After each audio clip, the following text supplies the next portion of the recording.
Hello and welcome to this new video. Today we are going to talk about why you need to apologize. Is it to humiliate you, or is there any other reason? Coming up.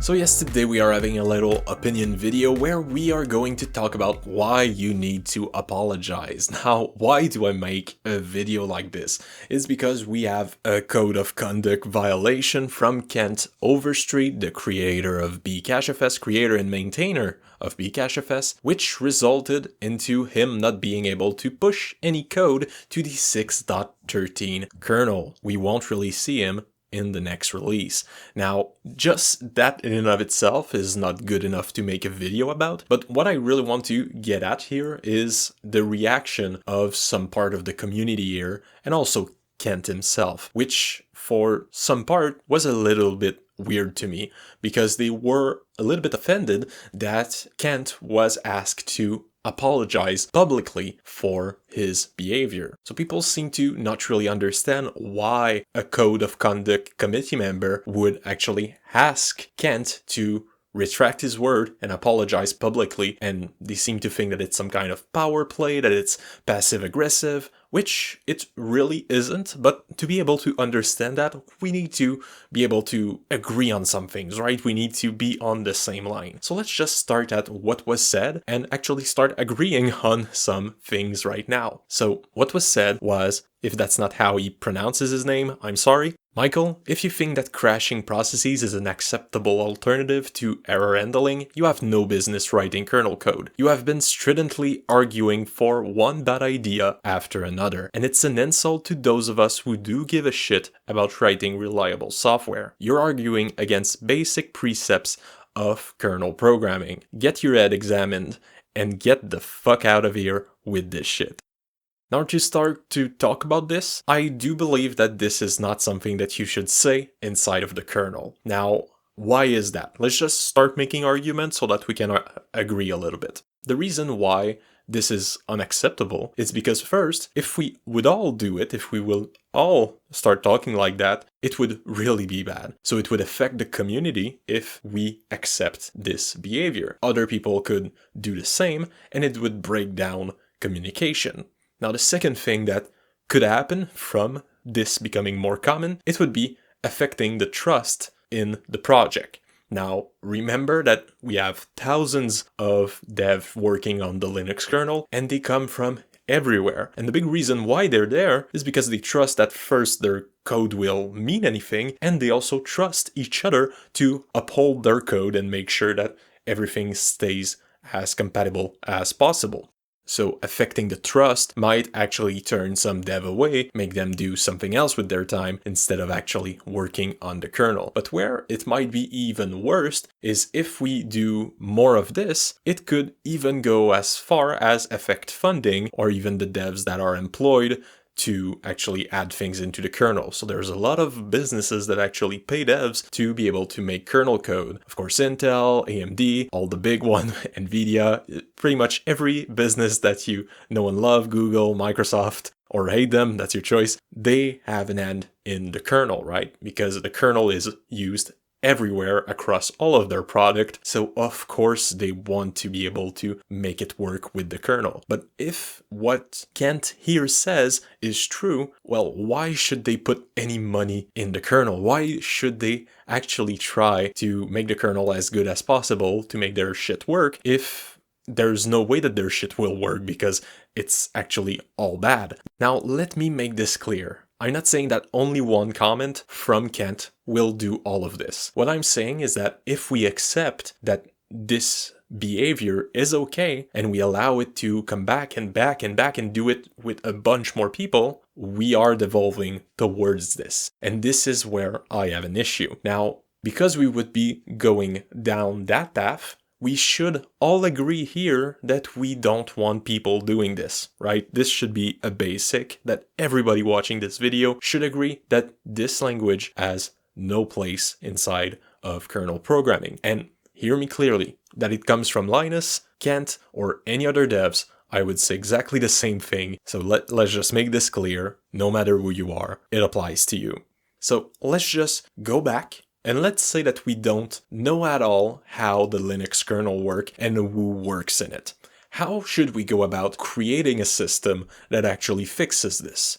Well, first, we would need some kind of enforcement, right? We would need somebody that would be able to come in and say, hey, that's not something that you should do, right? So if we make some kind of enforcement, we should actually write those rules down, write how this should be enforced, and actually make some kind of committee that would be able to judge if some action was a violation and be able to say, hey, if there's a real violation here, we should be able to punish that person. Now, let's be clear, we wouldn't want that committee to be the higher power over everything, so we would still put them under the big leader of whatever system we have, but we should still have a committee that is there to actually give our leaders a paper that's written on it, hey, this one did a bad thing, he did a bad thing because of this reason, and we would tell you that this punition should happen. Now, what I'm describing here with the best of my ability is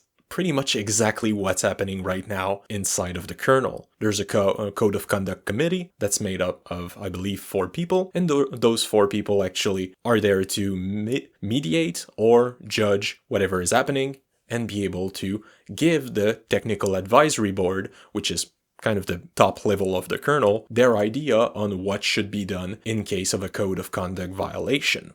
So from here, if you agree with everything that I've said from here, it shouldn't be surprising to you that there was some kind of punitive action that was taken against Kent, and it should make sense, right? That's all okay. So we should all agree on everything for now. Now, the part where people disagree, if you disagree on anything else, of course, argue in the comment. I'm here for it. We should probably all agree for now. Now, let's go into where a lot of people had a contention, where people didn't agree, which is the Code of Conduct Committee, which is Shua-kan. Sorry, I mispronounced your name for sure, but we're going to call you Shua. Shua actually reached out to Ken publicly and asked for an apology, asked to retract statement and apology, and asked that multiple times, where Kent actually refused multiple times, and at the end, to be completely transparent to you, after the fact, after all happened, he actually published what he said privately to Michael, and he actually apologized for some of his statement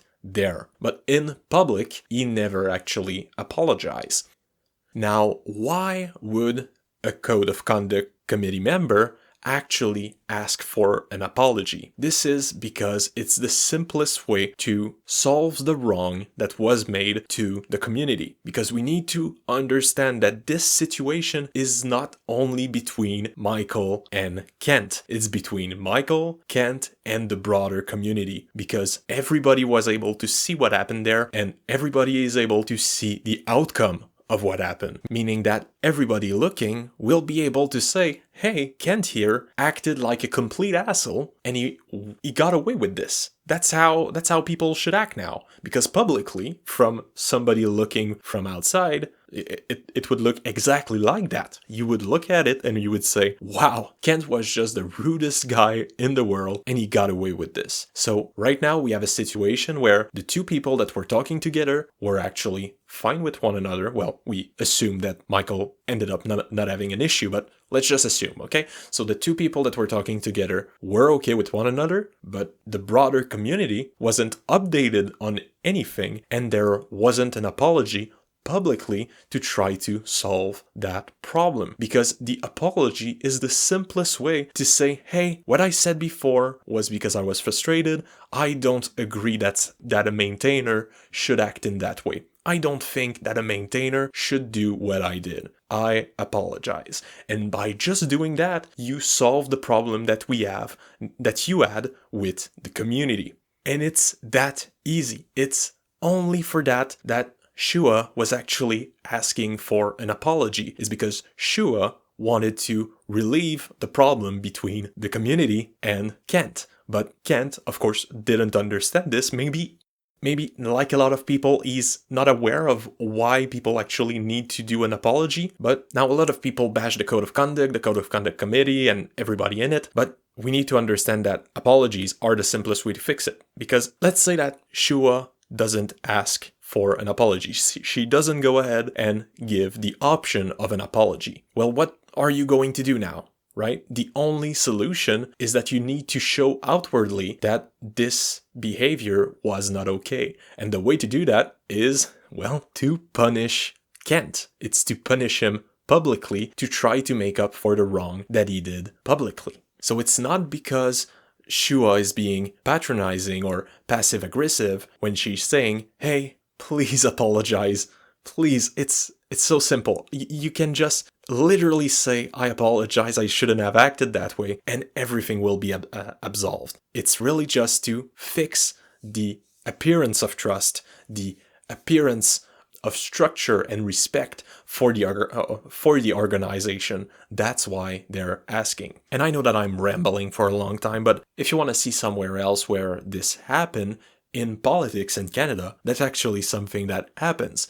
We have a parliamentary system where we have a Speaker of the House, and we have, of course, the House member. When the House member says something that is quote-unquote unparliamentary, well, they're asked to retract and apologize, because we all believe that everybody in the House of Commons is honorable, so we shouldn't be able to go ahead and call somebody an asshole or something. I mean, if you want to laugh a little bit, go see the list of everything that was said. Well, not everything, but a big list of things that were said in the House of Commons in Canada. It's really, really funny. But anyway, that's why, at least in the House of Commons, you can have a simple word like wacko actually be banned when it's not that bad, is because the appearance of trust. We need to trust the system. We need to have an appearance of respect and of process that actually works, because all that you have in reality, if you truly grind down everything, all that you have is trust. We trust that when a patch is done, it's a good patch and it's not going to affect your computer and crash it down. We trust